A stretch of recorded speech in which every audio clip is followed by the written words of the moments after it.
Open your mouth. Spread your legs. Clear. Let's go.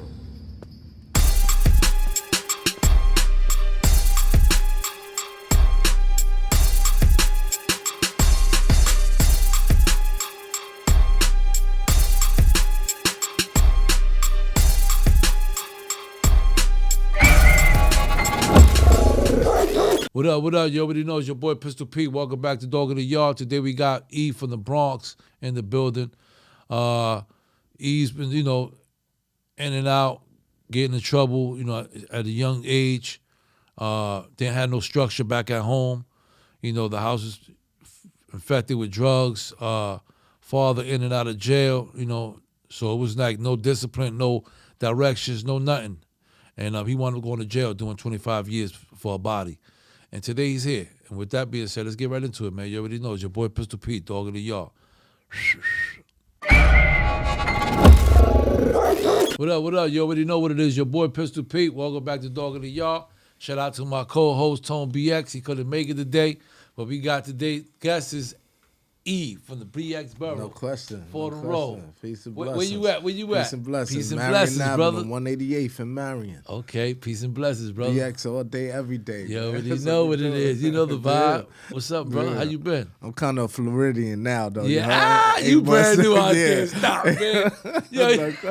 Oh, that's how you hit me? Yeah, You been out there a couple months, man. Yeah, man. Oh, that's how you showing off on me, man. You remember that movie, right? Honey, I ain't coming home. Like, Facts. I ain't coming back. Hey, yo, but that was a good. Yo, I love fucking Florida, man. Yeah, That's my it's second nice. home. It's definitely nice. You out know what I'm there. saying? It's definitely So nice. I lived out there for a long time, for years. I'm still wearing shorts, man. Shorts and t-shirts, Shit, man. That's crazy. Catching to me. that vibe. It's crazy to me right You now. deserve it, man. Yeah, no you doubt. deserve it. You work hard. You did enough time in prison. Yeah, no question. You know what I'm saying? No question. Let's get a little bit into your past. I know you from the Bronx, Fordham Road area. Talk about a little bit about your upbringing and stuff like that. Siblings, your mom, dad no was in your question. household, and when you started getting in trouble and how you caught that bit. Yeah, no question. So for me, I was born 71, man. So I was kind of a 70s baby, you heard. Mm-hmm. But 80s was that sting, 82, I was introduced to that street life. How old you was? I was 12, 10, Okay. 11 going on 12 right Okay. then, you know what I mean? So coming out of the house in the Bronx, like, you know what I mean? I seen the older guys, and that was the perception, like, you gotta do this to get this. So if you wanted some type of money, you gotta go with the older crowd. So I kind of attracted older dudes. So my brother was older than me, so we come out of this really. We had our grandmother and our mother. Okay. And my mom's, you know what I mean? Your dad my was in the pops was in picture. jail. He was in and out of prison. Okay. So he would, I remember when I was young, it's the time he came home, and he was there for a week or so, a couple of days, and then he was gone again. So me and him didn't have the greatest of relationship. I remember my mom's taking me to see him in Green Haven, I believe it was. Yeah. Okay. So when I was younger, when I was about 7, 8, I Wow. remember going to see him, but we never really established that relationship. My mom's was heavy on the drugs. Okay. You heard? So she was heavy on the drugs in the streets. She actually had me, and I don't like to put this out there too much, but I'm an open book at the same time. But she had me in Harlem Hospital, the old Harlem Hospital. Okay. She was out there in Harlem doing no good. You know what I mean? Okay. And so she water broke, and I was born in Harlem Hospital, but went straight to the BX when we got out, when she got out the hospital. I get it. No. Yeah. So you was born in Harlem, but you was That's born in what it is. Harlem, but you was Yeah. raised in the Bronx. all day, every day. I got you. Yeah, so it's just, I lived around nothing but drugs, I think my thing was I was glorified by just the streets. And it's a funny thing because I grew up in the streets, but I ain't do the drugs. The drugs wasn't my cup of tea. You know what I mean? I had a fascination for the finer things in life. Yeah. So got I you. was materialistic. That was my drive. So all my mans, everybody I grew up with, everybody smoked, got high, drink. That just wasn't me. Yeah. So You want to get that wasn't- money. But guess what? Nobody didn't know that. But the dudes I grew up with. You know what I mean? Any of the girls, you know how you go to the house parties and you go over here. You got siblings, and- sisters? Yeah, no question. I got 2 sisters and 2 brothers. Okay. You From know. the same dad?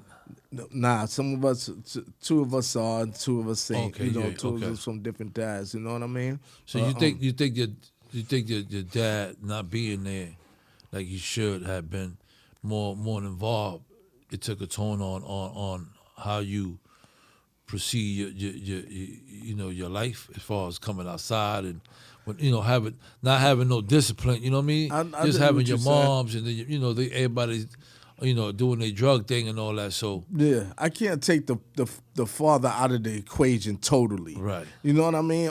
However, with me growing too, with my growth and development, and I look back on it now, I think, that was a big part, not having, that structure around that father that probably That's could what have I'm made saying. a difference in your life. that you got your dad, and he's strict, or he's there, that respect is there. You know what I'm saying? Yeah. Meaning instead of you staying out a day, coming in late and all that, you might not be able to do that. Cause Yeah, you no have, question. You know That's what I mean? right. And he would have probably been able to instill those things Hey, that's what I'm even saying. more with, Right. not stretching that, going out there and being introduced to the streets the way I was.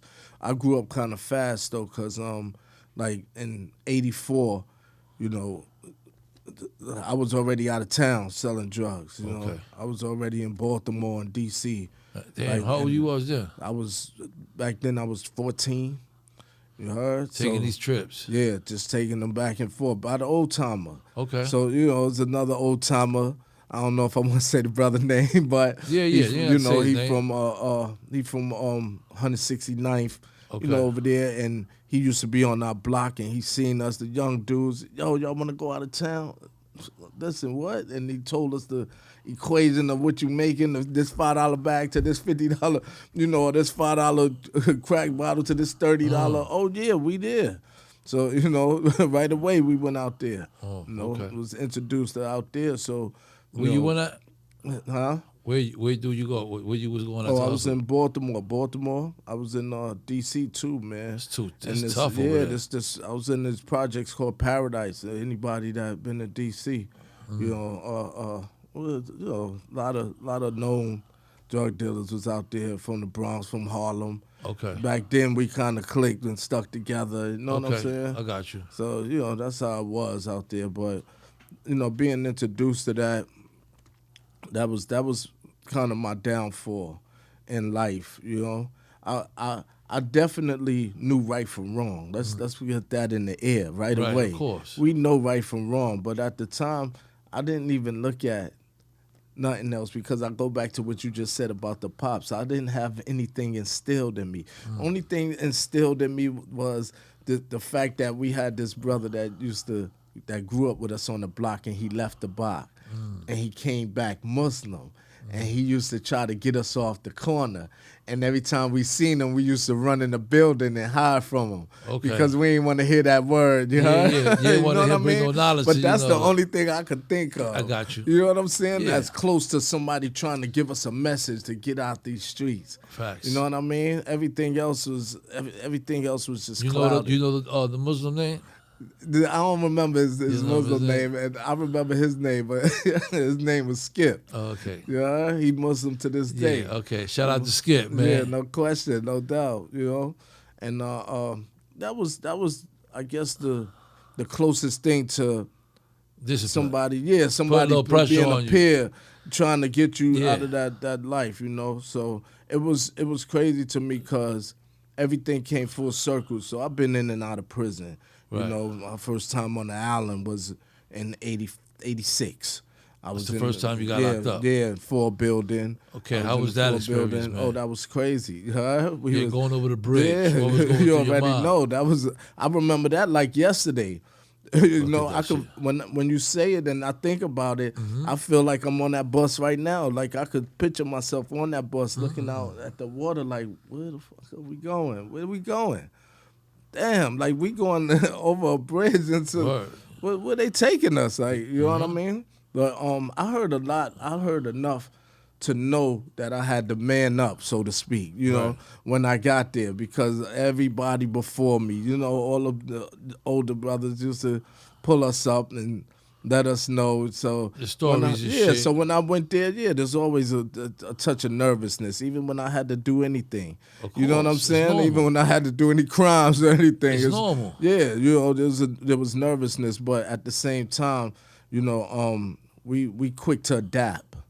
So if you remember, you know, back then it was a borough thing. Right. So, you know, Brooklyn stay with Brooklyn, Bronx stay with the Bronx, Queens Facts. stay with, you know, so that's what that was, man. I just clicked to, once somebody seen me, oh, that's E from over here, yo, that's such and such. Facts, I got you. And that was it. Like, you know what I mean? I was off to the And races. what year was this? This was 84. 84. Yeah, Rikers man. Island. Yeah, man. Must have been really tough. 86, sorry. 86 was the first time I've been Okay, on the 86. island. That's what it was. It was 86. I did 6 months, 5-year probation. So I did 4 months. Okay. Out of that. So from the 4 building, they sent me to 6 building. 6 building. Yeah. To do that 4 months. And then after that they gave me I went home, violated probation. How long you was home before you violated? 3 months or so, about 3 or 4 months. Yeah. Wasn't long. Then I got that 1 to 3. Okay. So now I got that bullet. I got the 1 to 3. And how 3 was it, years how was parole. that going downstate? So that was crazy too, because we was at war at that time. You know what I mean? I went to Elmira. We go through Elmira in '89. But you went to jail for what? 1 to 3. The 1 to 3 was drugs. You know what I Okay, mean? so now you back on the island. Now I'm back on the island. You know what I mean? And You copped out to the 1 to 3. yeah, copped out to that. Copped out to it because I had the 5 months probation. Oh, okay. I had probation twice. You know what I mean? Shit. So remember what we used to do? I used to bite the skin off. Like, what's the name? And when they take the fingerprints, so Lord, I yes. gave them 2 different names. 2 different times I was on probation. So Okay. they found out after a while. Records come It back. was the same person. Yeah. So I copped out to the 1 to 3. Okay. You know, went up north. I went to my first place was Elmira, like I said. Okay. Elmira was crazy to me. So we was adolescents. Yeah. And then we had a war going on in there against Buffalo, Rochester. You know, it was crazy in Elmira back then. You know, so they got It's still all crazy. they got Same shit. all of the adolescents out of there back in '89. I came home in '90. Okay. You know, when I came home in '90, I was home. I was on parole. I actually got off parole. The month that I got off parole, this case happened with me me getting 25 years to life. Okay. You know, and back then this was in '93. I got locked up in February '93. I was in prior to me getting locked up, I was still in Baltimore and in Virginia now. Okay. You know, and I just happened to come back from Baltimore and came back up to Orb. How old you was at this point? I was 18, 19. Yeah, I was 19. about to say like 19. Yeah, 19. I was 19 going on 20. Okay. Because you know, wherever we go from New York, we always hated. We hated everywhere. You know what I mean? I was the type that, listen, I love to get money. Like I told you, I was materialistic. So everything to me, when I see a beef, I'm trying to smash it. Like I'm trying to tell my mans, listen, stop. They messing with other dudes, girls from out here. So it became a little beef with my little mans and people from out of state, they little mans. You know what I mean? Okay. And so I'm in the house. I'm waiting.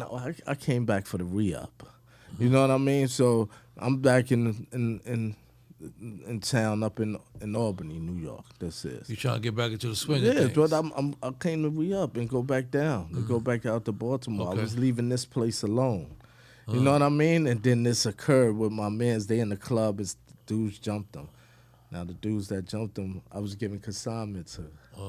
So I'm like, how they gonna jump on my little man? So my mentality back then was, you know what I mean? Like, hold on, I like the squash stuff, but if you started, I'm gonna finish it. Yeah. So that's what occurred. Okay. You know, I let my ignorance supersede my intelligence because that destroyed my entire life. At the same time, So what happened? You know, wound up getting at them. yeah, so, you know, we wound up, one of the kids that we had beef with, we wound up killing him, you know, right while he was selling drugs at the same time, you know what I mean? So back then, you know, my mentality was, you see what happens? Like, let's stop.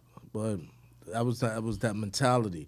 At the same time that my mentality was like that, you know, I just so happened to get caught because a confidential informant knew where I parked my Jeep at. And so they came in and they rushed us because I went back to get the Jeep.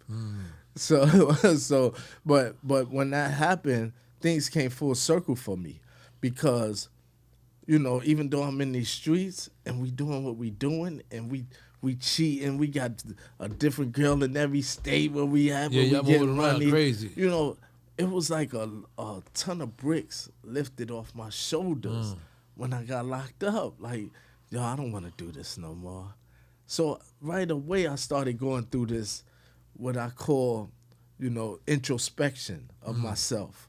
While I was in the county prison. That's crazy. You started looking at yourself like, yeah, like, listen, man, enough is enough. like what I'm doing to myself. You know what I mean? Facts. But I was still in too deep.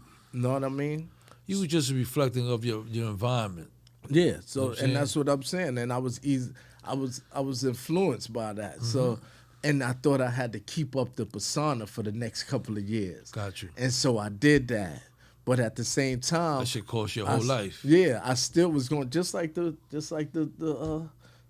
trial. You know, they asked me did I want to cop out the 18 of life. Are you crazy? So, you know, back then my mentality was, I remember when the older dudes from around the block used to get locked up, the Smitties, you know, the D's, and they get locked up, they get 15 to life, 25 to life. You'd be like, they ain't never coming home. So that's what I thought when I received 25 to life, that I was never going to come home again. So now, this is my mind playing tricks on me now. Like, while I'm in the cell, I'm saying, why do I need to change? Why do I need, you know what I'm saying? Like, I need to make sure I'm leveled up. So, you know what I mean? It's kill or be killed, because that was the mentality. That was my mentality. You had to get ready to survive. Yeah, you know what I mean? So that was the mentality for a while. I remember an older guy named Teddy. I remember him. It was in Clinton.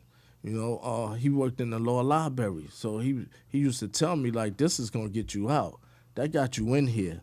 You came in through the courts. The courts is what's going to get you out. You know, so I took on that mentality, like, wow, I need to learn this thing. You know, I didn't have a GED when I came. How was that prison. downstate experience? Oh, that was crazy too. So downstate was, you know, that's a different beast. That's a different beast. You got to learn how to fast when you're in downstate. You know what I mean? You got to learn how to do a lot of things that you didn't do. You know, and downstate was kind of secluded. So in there, I was still on this Rikers Island mode too. When I went to prison in '93, I came up to I got sentenced in '94. Okay. And I went straight to Clinton. Okay. Straight to Gladiator School right away. Like right away. How when you went out to the yard and you see all these courts? Yeah, I seen the court. Yo, I was out there. You heard at the cookie courts, and then they had just took off the ski slope. Remember where they used to ski? They jump off the ski, jump into the snow and all that. You heard? So, like, it was crazy for me, but at the same time, I knew a lot of people already now. Okay. I knew a lot of dudes that was up there.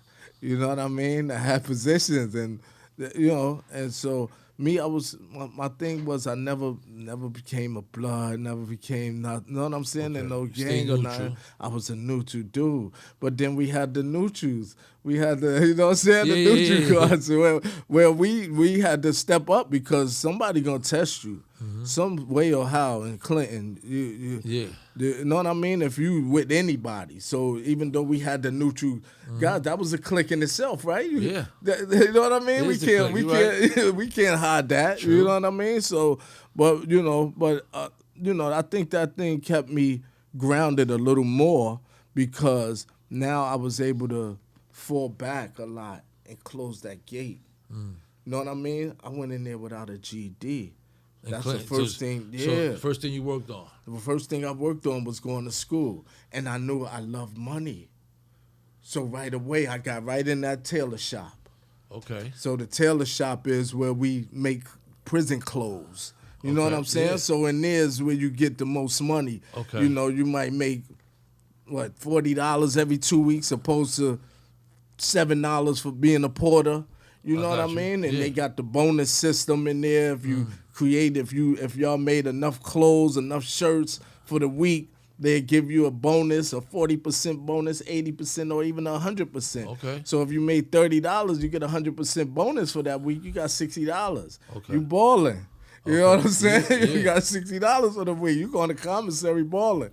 You know? And me, right away, like I had to man up real quick because prior to me coming to prison, I never had to ask anyone for a dime. Ever. I never asked nobody for nothing. And so I subscribed to that when I went to prison. I'm not asking family, nobody for nothing. I'm going to get it myself. You know what I mean? So that's what I did. I kind of went into that industry, started saving little coins, little pennies. Fuck yeah. But now I was able to buy the little Nikes here, the little sneakers here out of the catalogs, you know what I'm saying? Bust the Move, you remember Bust the Move catalogs and stuff like that. Get my food out of there, you know what I mean? Then I started selling food. Okay. You know what I mean? In the courtyard, we started hustling. I said, yo, listen, it got to be a better way. I need to get out of this because, like I said, I had more time now to fall back and sit back in the cell and reflect. And so that was me taking a thorough introspection of myself, saying, yo, I don't want to do this no more, man. It's different. That mind shifted. Yeah, so that's what, and my mind was shifting early, within the next 3 years of my prison time. Look at that. And so I know that it took brothers that grew up with me in there 5, 10, 15, 20 years to change. It took me forever. You see, you know what I'm saying? It's a fact. So I was humbled by that and blessed for just being able to grow and develop into that mind state because I was like, yo, listen, it got to be a different way for me. That's right. I started seeing the end of the tunnel now. I never thought I was going to get home until I started seeing older guys, you know what I'm saying, that had 20 and 25 and some was going home and I was like, oh, there's a possibility I could do this shit if I have to. I stayed in that law library. I got my legal research and management certification. I started to work in the library. I worked in there 13 years. Wow. You know what I'm saying? Inside the law library. Look at that. I was under a lot of older dudes that was doing it. It's always about wanting it. If you want it, if you want that change, that's right. You're gonna go get it. You're gonna go work for it. Yeah, absolutely. You know was what I in law mean? library for 13 years. So Yeah. you was in Clinton for a while then. Yeah, I was in Clinton for a while, man. From Like how long? 94 to 2006. You Wow. heard? And then what? Yeah. Well, 2000. Let me stop there because 2000, they transferred us because of the Y2K. Okay. Everybody was coming together. We wasn't supposed to go to eat in the mess hall. We were supposed to have this movement in the prison, the whole New York State prison, Right. And so they locked me up and locked us up for coming together and trying to incite, organize. Yeah, I get it. So they sent me to Green Haven. Okay. So I went to Green Haven in 2000, and so I stood there for 18 months. Long story short, went there 18 months. And then they shipped me back to Clinton. When I tried to get somewhere else, they sent me back to Clinton. Now they took me from what was the the main. reason, though? But they ain't had no reason. They just, because I didn't put in for that. I put in for Easton. I put in for Sing Sing. You know what I'm saying? Preferably Easton, because now in 2000 when I'm in the Have, I'm over there and my man is telling me that they got the college program, and because they took the college programs out of the prison system in the 90s, mid 90s. So they said, they still got them in Easton and Sing Sing.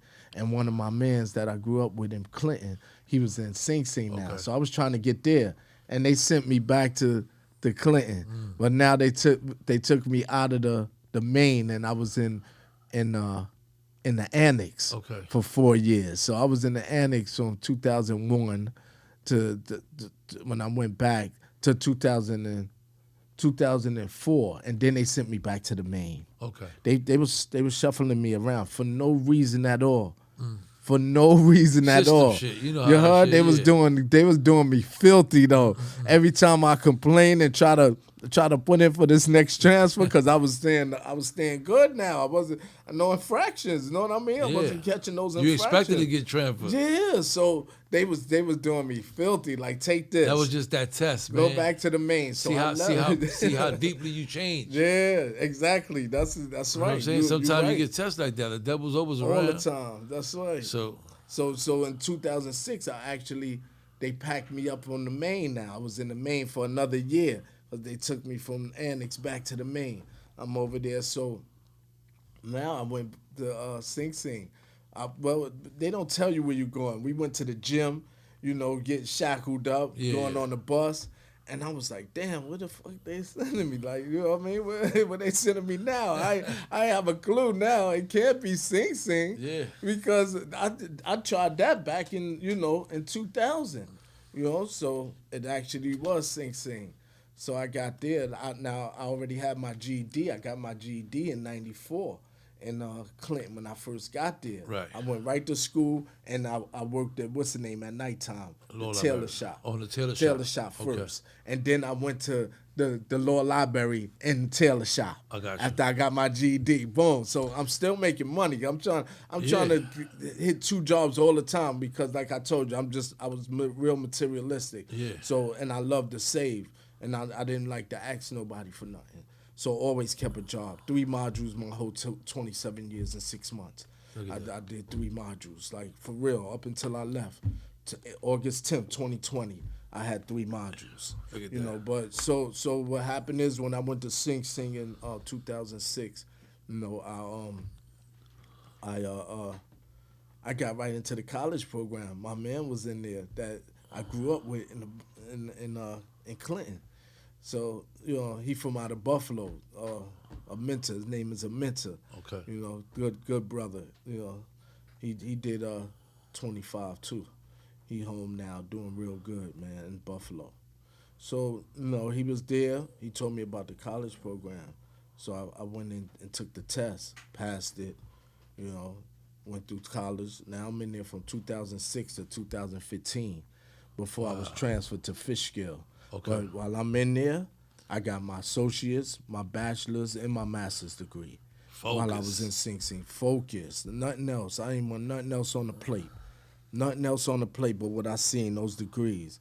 I seen a lot of brothers in there, so I was going to the school building a lot.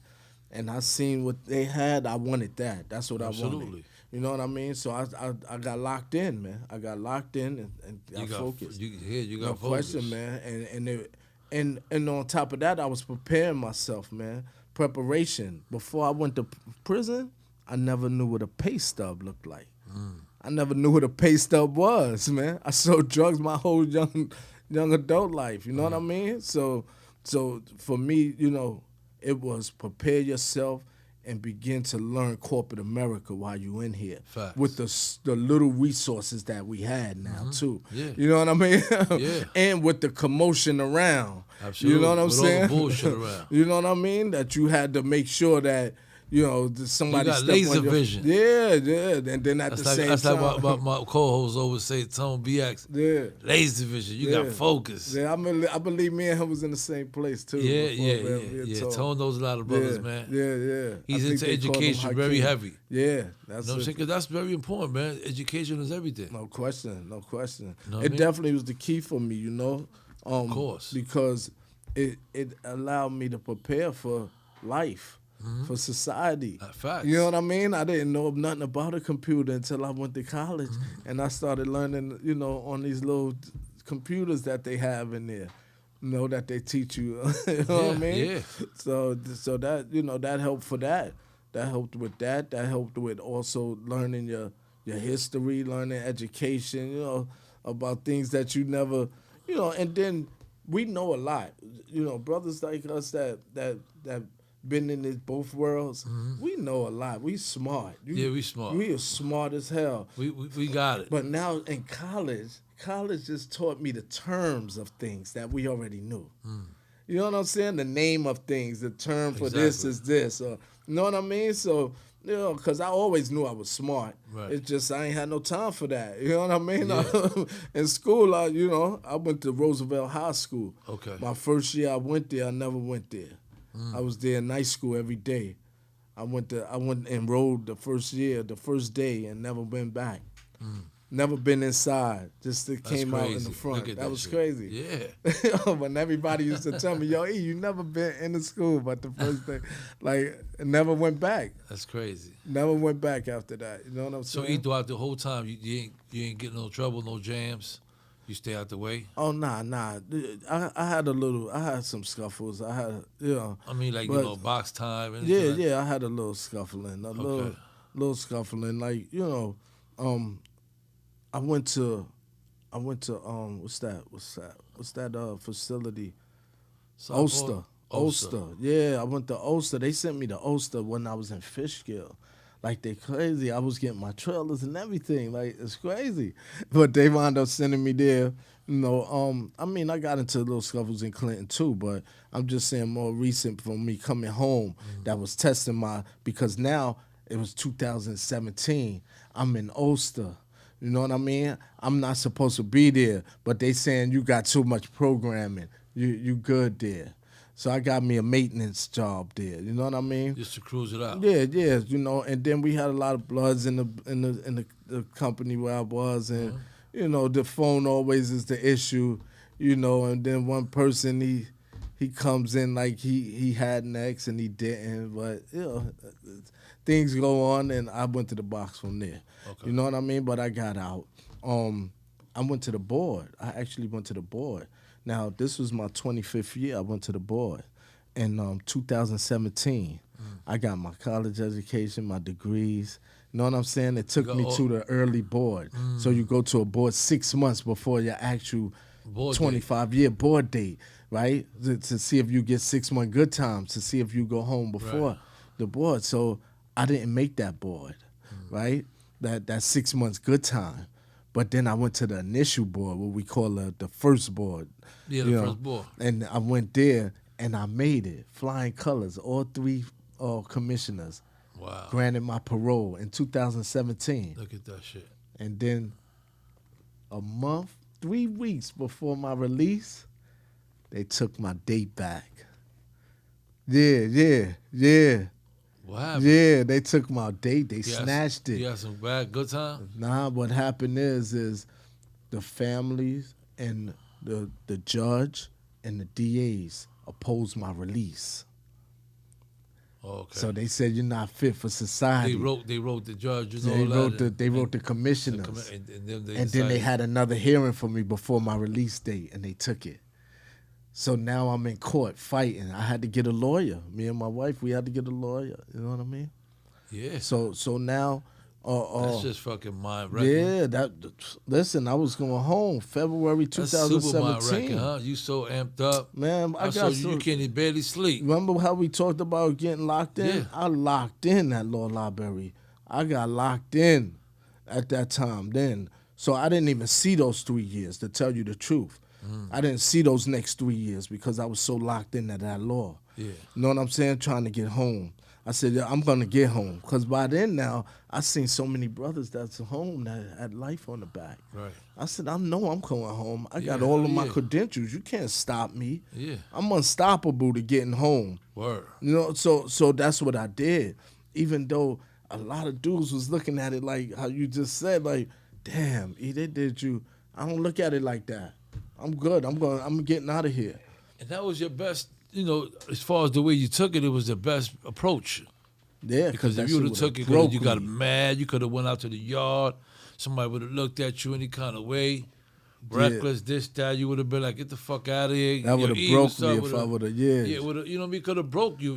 And instead you took that hit and that date they took, and you just went back and said, you know what, let me fight this shit, man, because I'm getting up out of jail. You was determined. Yeah, no question. That definitely. And you know what? That it was times when that thought come into your mind, like that doubt, Yeah. because I got the life on the back. So it was times I sat back in the bed and was like, are they really gonna let me go? Like, Yeah. they don't have to. I got you. the L. Like they could hit me. The Pataki era, they was hitting Yeah, dudes, Pataki brothers, area. and that's what I started thinking. And then I had to go to the yard and go. I used to jog a lot. You know what I'm saying too. Go out there and clear my head a lot. Like, yo, listen, you good? Just go to the library. You going home? It's the laser vision. Yeah, man. And I finally made it. August 10th, I got a reversal in the court. Wow. And they sent me back to the parole board, man. In July, August 10th, they released me. Word. They at that. granted What a my blessing. parole. Word. So that was. How was that, man? Oh man, that was the best feeling in life, man. Where you was at this point? I was at Woodburn. I went home from Woodburn Correctional Was Facility. that a medium? Yeah, it's a medium. Wow. You started getting trailers and all that? Yeah, I was getting trailers in Sing Sing, says Sing Sing. So, you So know, your time was getting, it Yeah. was getting Yeah. a little, And- at least and you then was me and doing my it son- right. You was getting little trailers. yeah. And then my You son. got married in Sing Sing. No question about it. And then my son, that's another long story I'll try to make short too, because I left him at 4 months old. My son was 4 months when I went to prison. Wow. And his mom, she never brought him to see me. She actually left and went to West Palm So Beach. crazy. I never even actually, I was going to ask you if you had kids before you went to jail. Yeah. You had a baby. And she knew I wanted my son. Like I wanted a child bad, and she knew I wanted a kid bad. Like he had everything before he was even born. Like I bought everything, the truck, the everything. I was, that's. He was excited. And at 4 months old, man, I received 25 years of life. And so she told me, like, I'm never I'll never bring your son to see you. When he get old enough, if he want to, that's on him. But, because I scorned her too. A lot of things I did. She found out I cheated. I had a house over here with another state with a girl. And, Yeah. You know what I'm saying? And So she had all that so she against was you and really stuff. scorned. She was scorned. He was She was scorned. hurt. Yeah, And so it was what I call like God, man. This was God sent, man. I'm not a real religious type person, even though my degree is in professional studies, theology. You know what I mean? Okay. But I could say this was God sent. So in 2004, my cousin, she found out where she was at. She had to call my cousin up to get a job in West Palm. She worked in the sheriff department out there in West Palm, my son's mother. And this was 2004 now, and he was born 94. You know what I'm saying? 92, sorry, 94. 1992. He was born, October 18th. And so my cousin said, yo, I know where Demian at. That's my son's mother. I said, where? He said, she in Florida. So I'm like, yo, you got to give me the address. So she like, if I give it to you, she going to try to call my boss and try to get me fired. I said, damn, you're right. She said, let me talk to her. So she tried to talk to her. She came back like a month later, my cousin, and told me, yo, listen, here go the address. Do what you got to do, because she's wrong. She know how much you wanted your son. You love your son, and she ain't trying to hear it. So I started writing letters there again. Prior to that, I put a petition in on her every year. And it came back, and they denied it, but without prejudice, meaning I could file another one. Okay. So I filed one every year, and I held it because I said I want him to see this one day. If he to know that I never stopped. I never stopped looking for you. You know what I mean? And it came into fruition because in 2006 when I went to Sing Sing, I told you when I got that transfer from Clinton, Maine, and went to Sing Sing, I'm in a parenting class. So this organization called the Osborne Association, I was working for them. I was their clerk now at Sing Sing, and it was a parenting class that I was attending. And their class is when one day I went back from the school building at nighttime. You know, we used to go to the classes from 6 to 9 at night, 6 p.m. to 9 p.m., go down in the school building and do the classes. So I go back to the block and I got mail. You know what I mean?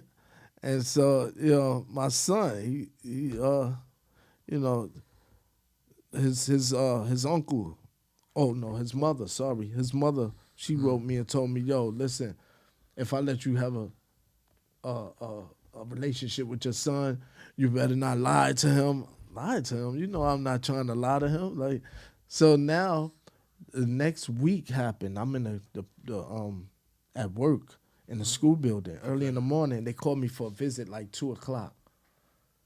So I go down to the visit. I didn't know who it was. I see this kid standing up, and I see a kid leaning down on the desk and on the table where they sitting, and the kid like, yo, E, what's up? I'm like, damn, the dude looked familiar. He was like, yo, it's wet, Sue. It's wet. So that's my son's brother. Wow. I ain't see him since he was a His teenager. uncle. Yeah. So he was like, yo, it's me, Wet. I'm like, oh, so I'm hugging him. What's up?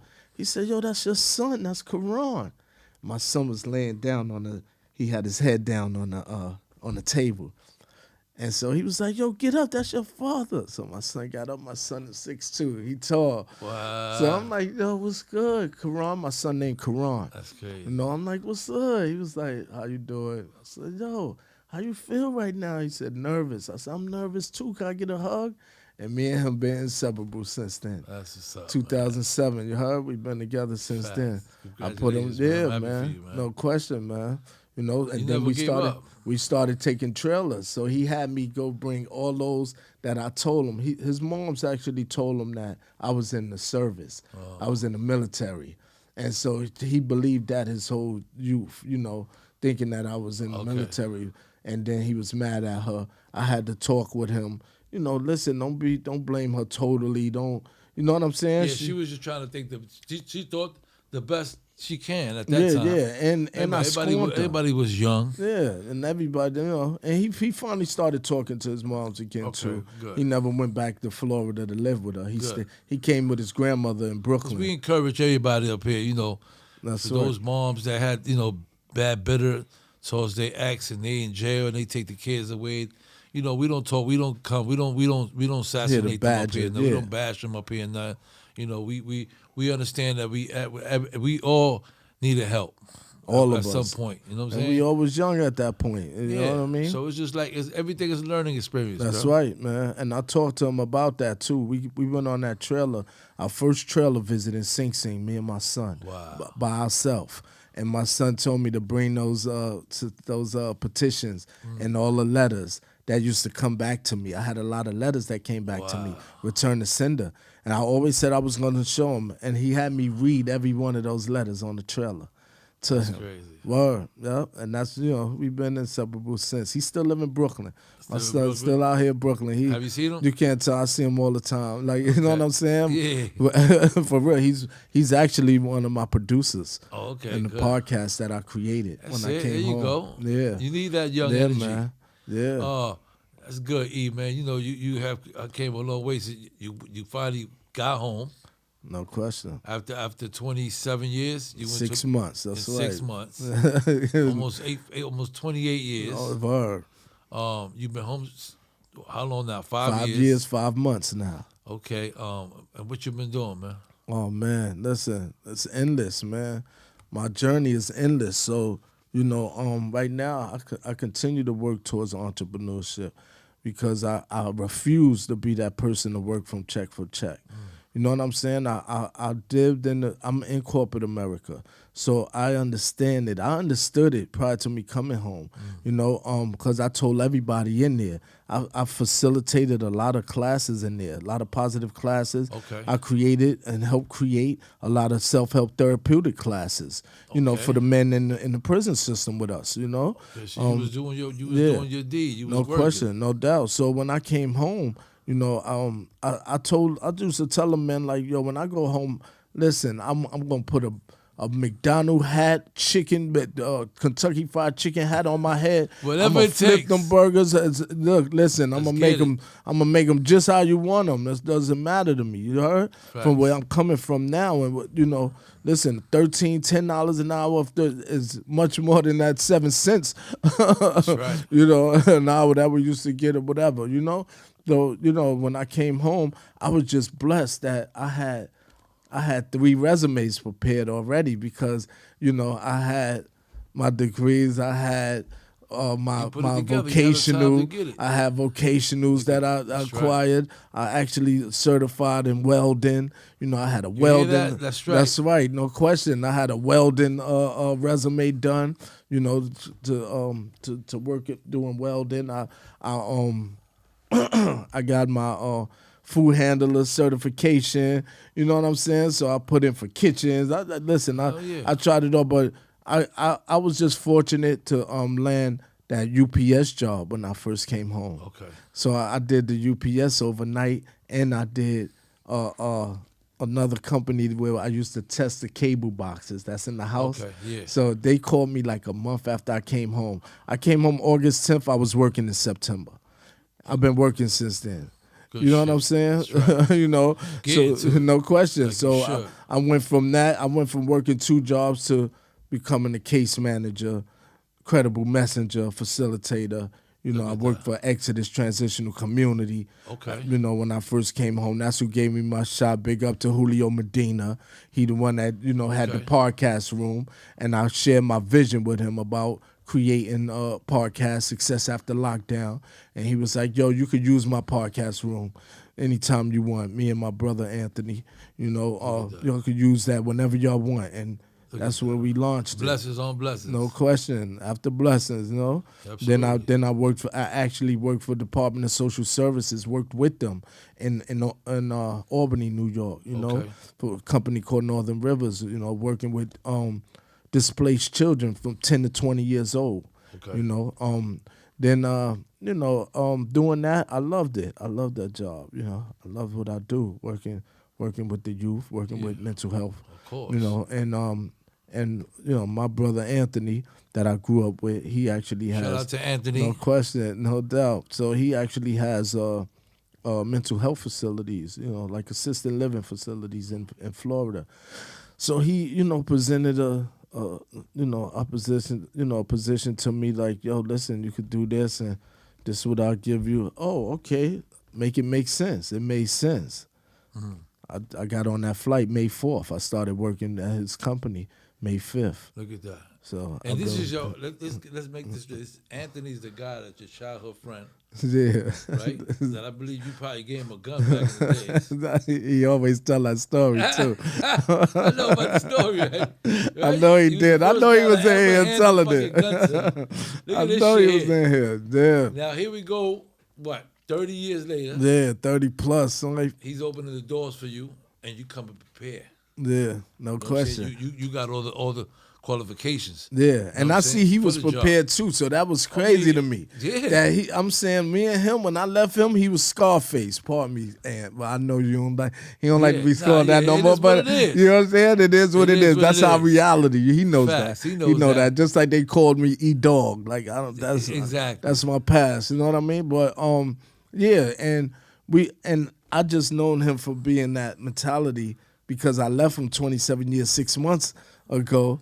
And then me coming home and he sharing his thoughts with me and I'm sharing my vision and we both clicking the same thing. Oh, yo, and I just opened this up. Look at that. So when I was with him, when I got with him in 2020, you know, he had like, you know, 7 beds and, you know, a house. Now he got like over 100-something beds. Yeah, 160 over 14. beds. You know what I mean? Shit. So that was a done blew no-brainer up. for me. Yo, E, you want this position here? You want to come out? Yeah, I'm going. Yes. I'm on the first thing smoking. Why not? So, you know. Childhood friend, putting yeah. you back on. You know what I'm saying? Now it all you comes together. doing your thing. Y'all, you know, come on, now y'all getting money the right way. That's right. And most importantly, y'all helping people. The community. The community. That's you know what I'm saying? right. They're giving back to your community. You know what I'm saying? And you helping out. You know, those in need, you know, because mental health is very important. Very, very important. Know And what I'm that's, saying? you know, and that's what helps society as a whole. We helping Absolutely, society. yeah. And people like us, like you and I, like all of us that's formerly incarcerated, that's coming home and doing the work and doing what you're doing. You know what I mean? Under the umbrella that you under. Absolutely. You know what I'm saying? Like you showing that, listen, you are part of this recidivism rate. I like to talk about this recidivism rate that was so high.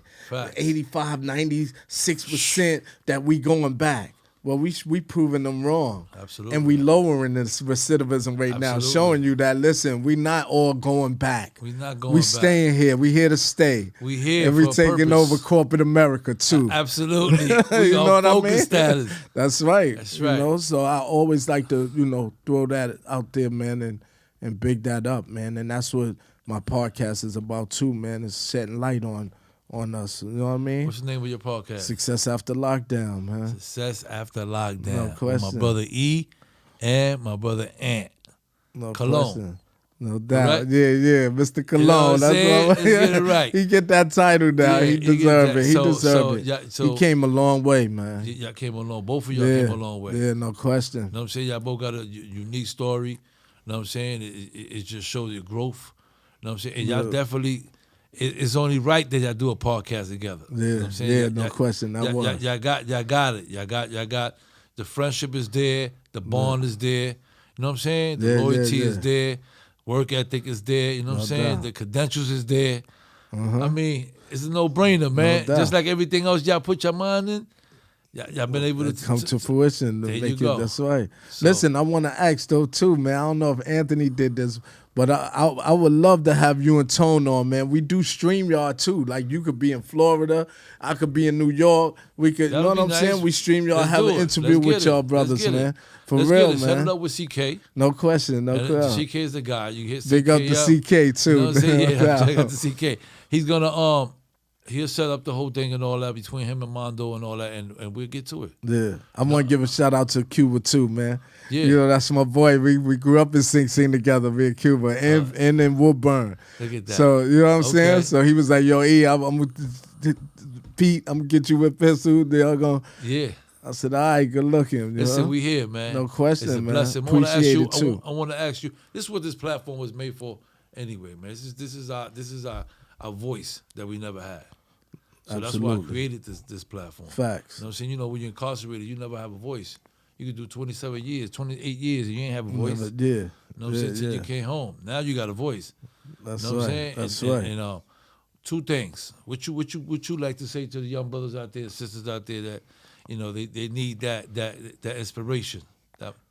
Listen, and what I want to say too, to just everyone in society, man, that goes through those trials and tribulations, and we all have them trials and tribulations in life. You know, just stay focused with yourself, within yourself. You got to continue to take what I like to say. I use this word a lot, but that self-introspection of yourself. Because once you do that, then you'll see, you know, the polarities in life, you know, the goods, the bads, and you could section that out and what you want to do in life. And you got to have that will. Even if some people that, like, it's sad that I see a lot of brothers and sisters out here, you know, that have, like, you know, I guess a lack of a strong will, I guess I could say, but what's important is having a strong will. You got to have a strong will, because there's so many factors out here that tear have that you up. drive. Yeah, you gotta That have willpower. it. You gotta have it, man. That you gotta, laser vision. If you don't, then create it for yourself. You know what I Facts. mean? If you feel you was slagging or lagging on this or that, I mean, make it happen. You have to make it happen. Nobody gonna do it for you. That's right. Nobody's Talk gonna about do it, it for E. you. No question. Nobody gonna do it for us but yourself, man. If you don't do it, who gonna do it? So you got to be right with yourself first and foremost. First and foremost, that you know, any other way is not gonna work. If you looking for your man to get a come up from your man, or you know what I'm saying? No, I'm gonna go to his company and work with him. He gonna make me a millionaire. Nah, I'm gonna make me a millionaire. Watch me. So that's, you know. There you go. That's it, man. And with that being stay said, focused. One last question, man. How you feel about prison reform? Is it needed? Oh, of course, no question. That's serious. Prison reform is serious because, you know, it starts before you come home. Like, I know you hear this a lot too, man. Like, you know how in prison that last 90 days that you make the board, or you have a flatbed, you get ready to go home. Now they want to, you know, do some reentry and, you know, with you. And listen, that starts when you first get in, man. You know, and like I said, again, you know, we all in that life, that street life that I can talk about, you know, because I have experience in that life. Like we had this, what I define as a distorted value system. And we all cleaned up, like everywhere, all the blocks, all the areas from the Bronx to Brooklyn to Jersey to D.C. to Chicago. We have a distorted value system. Facts. So we got this system that we supposed to live up to this. This macho thing. We supposed to live up to this, and we don't realize it's our downfall. You know, so changing that distorted value system, you know what I mean? That's where that reform starts. That's where it starts, because if I'm not changing that distorted value system, then I'm not looking at reform and rehabilitation. Facts. So I took full accountability and for what I done, and I laid it on the table, and I'm an open book. Anybody that knows me know I'm an open book. I don't have anything to hide. So, and I always lived off of those principles of just being official. I can't say no more. And now he lives in Florida. It's Floridian. You know what I'm saying? He's a Floridian. Floridian. I like that. I'm going to see you, E. I'm going to go out there. I'll be out there this month. No question, no doubt. We going to welcome you with open arms, man. We going to pull up. Yeah, I'm going to see what's up with y'all, with your shorts on and all that. No question. You know what I'm saying? E, No man, it was an honor having you, man. You know what I'm saying? Same Keep doing here, your thing, brother. No question. Like You I too, said, brother. Dog in the Yard is here for you. Anytime you ever want to come back up here and kick it, you already know this is our platform. No question. You know what I'm That's saying? right. So, That's right.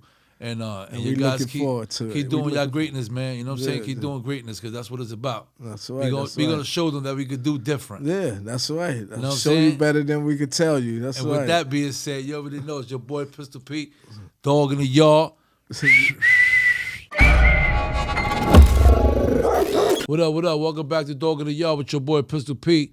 As you can see, my brother Tone, BX is not in the building, man. He has some things to do today, so I'm holding it down like always, you know. And first and foremost, salute E for coming through.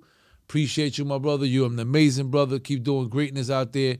It's amazing how him and the other brother, Anthony Cologne, they was childhood friends. You know, when I interviewed Anthony, he told me how E was the guy that gave him his first gun and all that.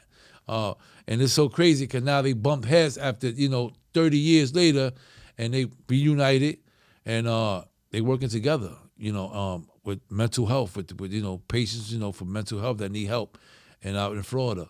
And they're back together doing greatness, man. And that's what it's about. Keep doing your thing, E. You already know we're here to support you and your podcast, Success After Lockdown. And I'm here. You can count me in. You already know it's your boy Pistol Pete, Dog in the Yard. Welcome to Infinity of Inglewood. My name's Antonio, the finance director here. Today we're showcasing a 2022 Infiniti Q60 Red Sport, 400 horsepowers, 18-inch rims, candy red. We don't only have Infinitis. We have BMWs, Mercedes, Lamborghinis, Jaguars, Range Rovers. You want it? We got it. A car like this with only $3,000 down, you're looking at $299 a month. And remember, mention Pistol Pete, Dog in the Yard, you get your $1,000 discount. Dog in the Yard is about second chances. I bring those same opportunities to real estate, not only here in Tampa Bay, but throughout the entire United States. I'm Gustavo Torres, With Florida's First Choice Realty, I make real estate moves simple and stress-free, helping families and individuals like yourself find stability through buying, selling, or investing. From the yard, straight to your front yard. Whipping it, skirt in the bands. She wanna pay up.